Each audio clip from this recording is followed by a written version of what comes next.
Assalamualaikum warahmatullahi wabarakatuh. Perkenalkan, saya Amalia Fatihah, mahasiswa dari STIKes Kendal. Di sini saya akan melakukan penyuluhan tentang materi stroke atau latihan ROM. Sebelumnya, apakah Bapak sudah tahu apa itu stroke? Belum. Baik, jika belum tahu, saya jelaskan lebih lanjut ya. Stroke adalah sindrom klinis yang timbulnya mendadak, progresif cepat, berubah divisi neurologis vokal atau global yang berlangsung secara 24 jam atau lebih dan langsung menimbulkan kematian semata-mata disebabkan oleh gangguan peredaran darah non traumatik. Jenis stroke ada dua. Yang pertama, stroke karena peredaran darah. Stroke ini terjadi karena satu atau beberapa pembuluh darah otak pecah. Yang kedua, stroke karena penyumbatan. Stroke ini terjadi karena pembuluh darah di otak mengalami penyumbatan oleh kolesterol atau lemak lain, sehingga suplai oksigen ke otak terhambat. Otak tidak dapat bernafas sehingga fungsi jaringannya terganggu. Gejala stroke secara umum sebagai berikut. 1. Kelumpuhan wajah atau anggota badan. 2. Gangguan kepekaan pada satu atau lebih anggota badan. Yang ketiga, perubahan mendadak atau status mental. Yang keempat, afresia, bicara tidak lancar. Yang kelima, disartria atau bicara pelo. Yang keenam, ataksia atau kesulitan gerak. ROM atau rate of motion adalah suatu teknik dasar yang ditimbulkan untuk menilai gerakan dan gerakan awal ke dalam suatu intervensi terapeutik.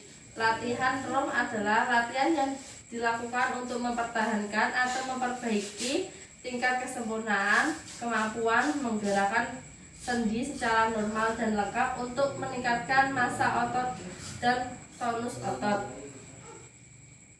Manfaat ROM. Yang pertama, memelihara kelunturan dari tulang dan sendi. Yang kedua, menjaga agar tidak terjadi kerapuhan tulang. Yang ketiga, meningkatkan kekuatan otot. Yang keempat, menjaga agar peredaran darah lancar. Jenis-jenis ROM ada dua. Yang pertama, ROM aktif dan pasif. ROM aktif adalah latihan pada tulang dan sendi yang dapat dilakukan sendiri tanpa bantuan perawat atau keluarga. Yang kedua, ROM pasif. Mobilisasi pasif adalah latihan yang diberikan pada klien yang mengalami kelemahan otot lengan maupun otot kaki berupa latihan pada tulang dan sendi, di mana klien tidak dapat melakukannya sendiri, sehingga klien memerlukan bantuan perawat atau keluarga. Hal-hal yang harus diperhatikan dalam pergerakan ROM. Yang pertama, perhatikan keadaan umum penderita. Apakah merasa kelelahan, pusing, atau kecapean?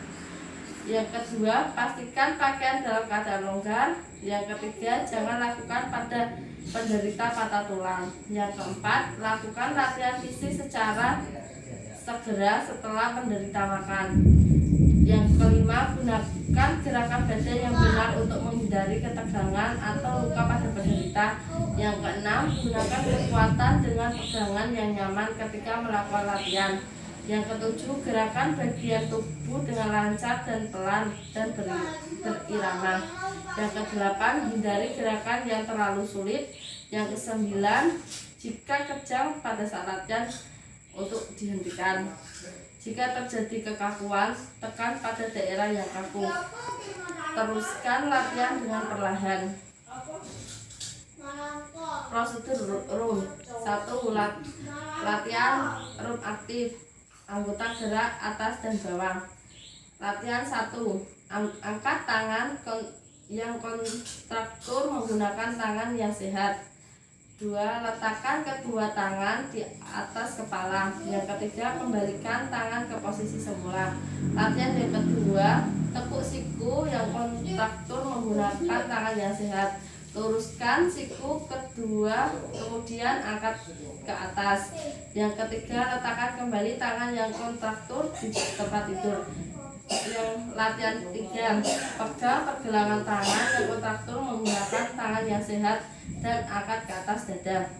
Yang kedua, putar pergelangan tangan ke arah dalam dan ke arah luar.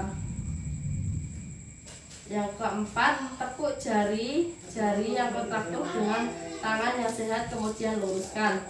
Yang kedua, putar ibu jari yang lemah.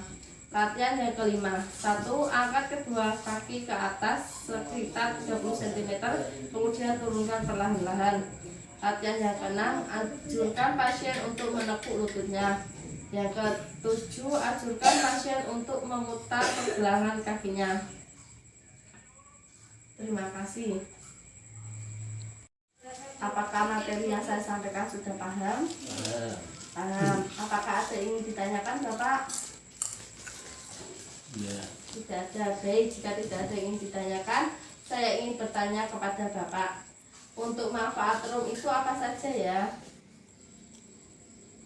Memelihara kelenturan dari tulang sendi.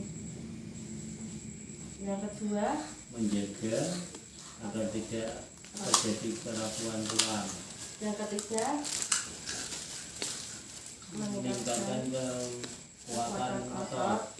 Yang keempat, menjaga agar peredaran darah lancar.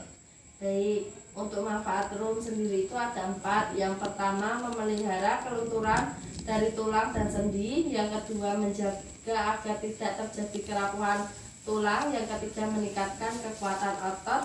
Dan yang keempat, menjaga agar peredaran darah tetap lancar. Baik, terima kasih. Baik, saya akan mempraktekkan cara latihan rum. Yang pertama, angkat tangan lurus, kemudian dibantu dengan tangan yang sehat, tarik ke atas secara perlahan-lahan di atas kepala. Kemudian turunkan secara perlahan-lahan. Ulangi lagi, angkat ke atas, turunkan secara perlahan-lahan. Ulangi lagi, tarik ke atas, turunkan secara perlahan-lahan. Kemudian tangan ditaruh sini dan ditekuk, sikunya ditekuk, luruskan, tekuk lagi, luruskan lagi, tekuk lagi, luruskan. Kemudian tangan yang sehat ke pergelangan tangan. Ini jarinya digerak-gerakkan. Tak gawe kita. Apa itu?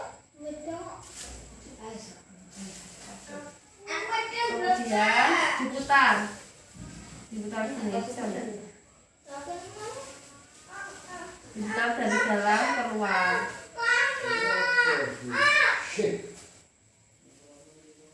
Setelah itu ibu jarinya digoyang-goyangin.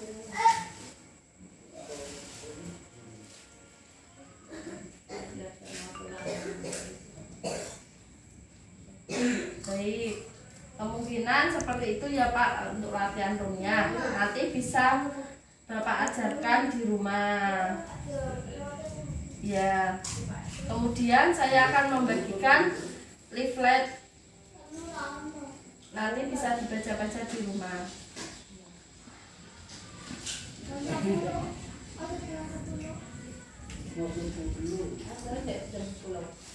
Terima kasih Bapak atas waktunya. Apabila ada tutur kata yang kurang berkenan, saya minta maaf. Wassalamualaikum warahmatullahi wabarakatuh.